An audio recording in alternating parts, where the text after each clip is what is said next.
Hello hockey lovers, welcome to our channel.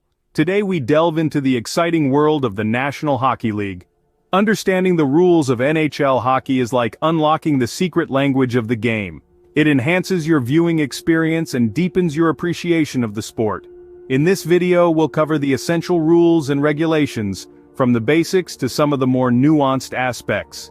So grab your gear and prepare to dive headfirst into the thrilling world of NHL hockey. Hockey, at its core, is about scoring goals and stopping the opponent from doing the same. But what makes it tick? Let's start with the players. Each team has forwards, defensemen, and goaltenders. Forwards, as the name suggests, are primarily responsible for scoring goals.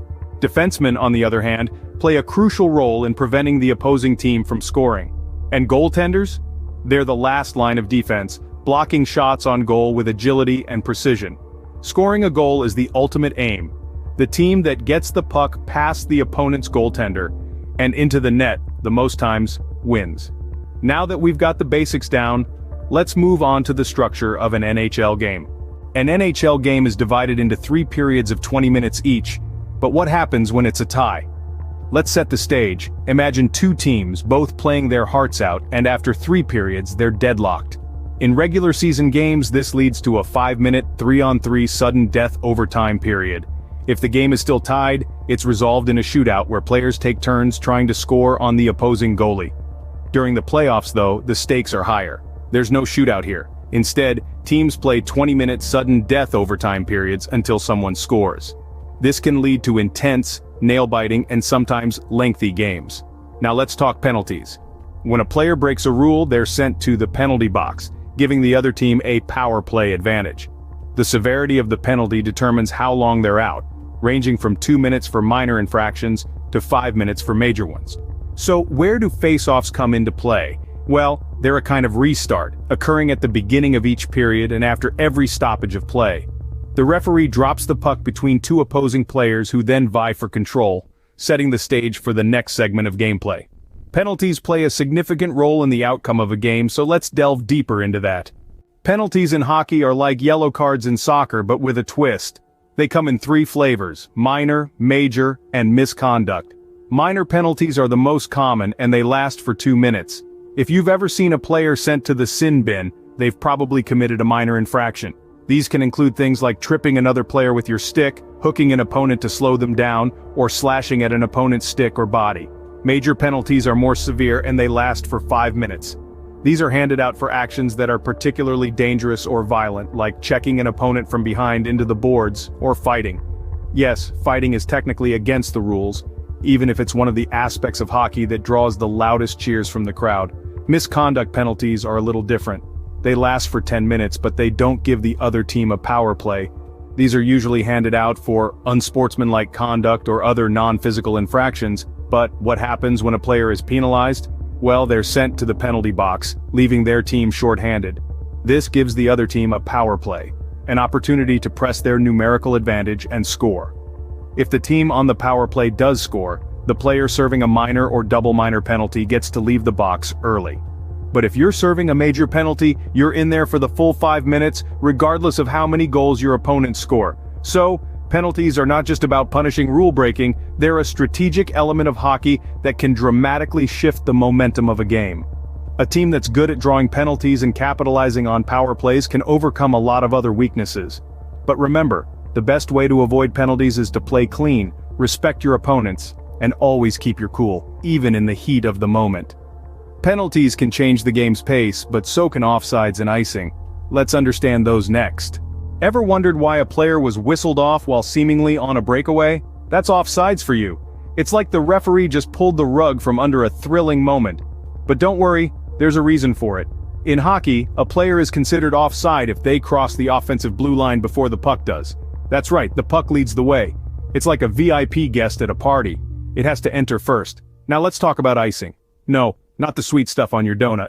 In hockey terms, icing is when a player shoots the puck all the way down the ice, crossing both the center red line and the opposing team's goal line without anyone touching it.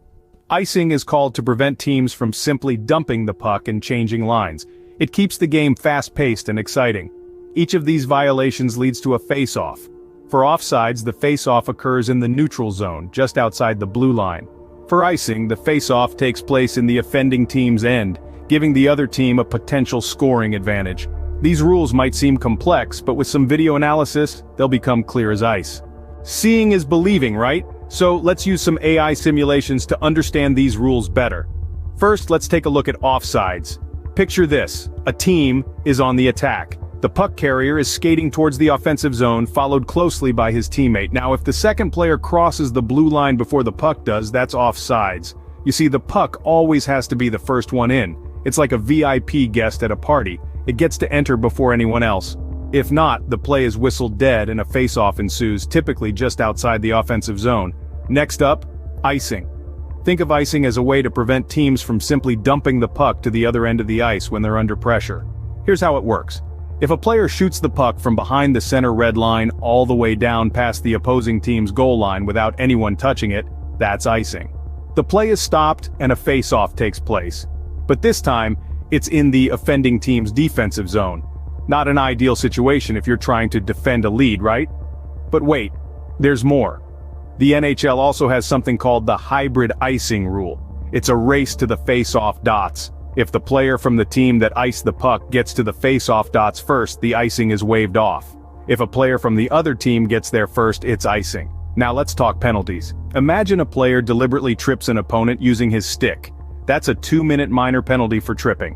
While this player serves his time in the penalty box, his team must play shorthanded, giving the opposing team a power play opportunity. It's a tough spot to be in, but it's all part of the game. These are just a few examples, but the AI simulations should give you a clearer picture of how these rules work in action. They may seem complicated at first, but once you get the hang of it, you'll find that they add a whole new level of strategy and excitement to the game. With these visuals, we hope the rules are now clear, but let's quickly summarize. We've covered a lot of ground today, from the basics to penalties, offsides, and icing. We've delved into the heart of the game, understanding the roles of forwards, defensemen, and goaltenders. We've also learned about the structure of an NHL game and how overtime works. We've explored the different types of penalties and the consequences they bring. We've broken down the concepts of offsides and icing and how they can change the course of a game. By understanding these rules, we can appreciate the strategy and skill involved in every match. If you found this guide helpful, remember to like and share it with other hockey enthusiasts. And don't forget to subscribe to our channel for more in-depth looks into the world of sports. Thank you for joining us on this journey through the rules of NHL hockey. Keep the love for the sport alive and stay tuned for more.